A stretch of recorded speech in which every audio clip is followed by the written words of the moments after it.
में पुलिस डंडे लेकर पीछे हट जाती है, ऐसा डायलॉग, ऐसी जमहूरियत, कैसी आज़ादी की आप बात कर रहे हैं? मेरा ये ख्याल है कि ट्रांसपेरेंसी में ये सारे मसाइल हल हो जाते हैं। जरिया इजहार सबको मुयसर होना चाहिए, हर एक को इजहार का हक है, लेकिन यह है कि इजहार जो है वो रिस्पॉन्सिबल तरीके से होना चाहिए। अब 9 मई को मैं इजहार नहीं समझता हूँ, वो एक टेररिस्ट ऑनस्लॉट था बिल्कुल मेरी नज़र में। मैं पॉलिटिकल स्टूडेंट रहा हूँ, एक्टिविस्ट रहा हूँ, लेकिन हमने कभी रेडियो पाकिस्तान कोयटा को जलाने का सोचा ही नहीं है, या जिना हाउस को, या इकबाल की जो ये एकेडमी है, ये ऐवान इकबाल ऐसी जगह, इसलिए कि ये हमारा विरसा है, ये हमारी मलकियत है। हम अपनी मलकियत को, अपने वतन को क्यों जलाए?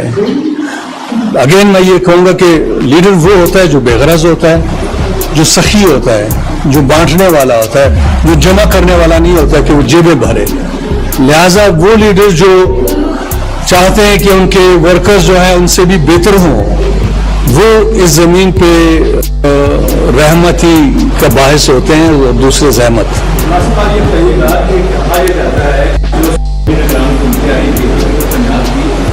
असल काम पर इलेक्शन कराना, उसके अलावा उन्होंने हर काम और आप हिस्सा है, तो क्या आप कहना चाह रहे हैं नगर उसका इलेक्शन जो आईनी तकाजा उसे पूरा करेंगे?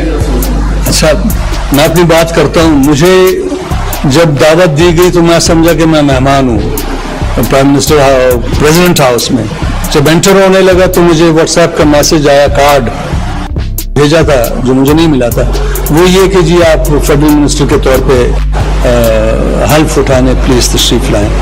मेरे लिए सरप्राइज था, बाद में पता चला कि ये वजारत है। मैं समझता हूँ कि इंटरम गवर्नमेंट एक कन्फाइंड मैंडेट के साथ यहाँ आई है, उसके बियॉन्ड बिल्कुल नहीं जाना चाहिए।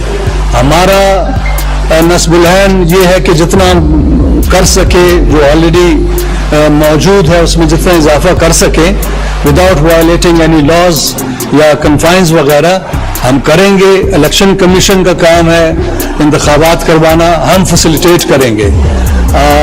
मेरी दुआ ये है कि जल्द से जल्द इलेक्शन हो और इंतहाई ट्रांसपेरेंट हो, और ऐसे इलेक्शन हो कि जिसमें पैसे वाले को वो पैसा इस्तेमाल करने की इजाज़त ना हो जो एक गरीब आदमी इस्तेमाल नहीं कर सकता है। जब आम आदमी पार्लियामेंट में एंटर होगा, आम आदमी ही पब्लिक ट्रू रिप्रेजेंटेटिव है। अगर वो एंटर होगा तो वो अपने आप को शोकेस में नहीं बिठाएगा कि मेरी ये कीमत है। ये आपके इलेक्टेबल्स और ये बदनुमा अशराफिया जो है, इनका काम ये है कि ये किसी गलत तरीके से पार्लियामेंट पे काबिज हो जाते हैं और अपने अपने शोकेसों में बैठ जाते हैं। तो बहुत अच्छा होगा कि ज़बरदस्त लोग आएँ, पढ़े लिखे लोग आएँ और मिडिल क्लास के लोग आएँ, आम लोग आएँ जो आपके जेन्युइन रहनुमा बन सकते हैं। और मेरी ये भी ख्वाहिश होगी कि हर पार्टी, मेरी रिक्वेस्ट है उनसे कि हर पार्टी, चूँकि हमारी ख़वातीन का आबादी में हिस्सा जो है 50% से ऊपर ही है, अगर हर पार्टी अपनी टिकट्स का 50% हिस्सा ख़वातीन को दे तो ये मेरा ख्याल है इनकलाब है। और ख़वातीन और हजरात में भी यूथ का एक ख़ास परसेंटेज रखे, 20% या 25%, तो ये कमाल हो जाएगा। मैं एक ऑप्टिमिस्ट हूँ, मैं हर पार्टी से ये तवक्को रखता हूँ कि ये अपनी ये सोच बदल के या अच्छा काम करने की बीमारी में मुब्तला हो कि कोई अच्छे काम करें। काम हुआ तो रिजाइन करेंगे या बिल्कुल बिल्कुल बिल्कुल बिल्कुल, अब एक दिन मैं नहीं गुजारूंगा। जी जी एब्सोल्यूट, मैं नहीं हूँगा, मैं फिर हिस्सा नहीं हूँगा। मैं अपनी बात कर सकता हूँ, बाकी जो शुक्र ये है कि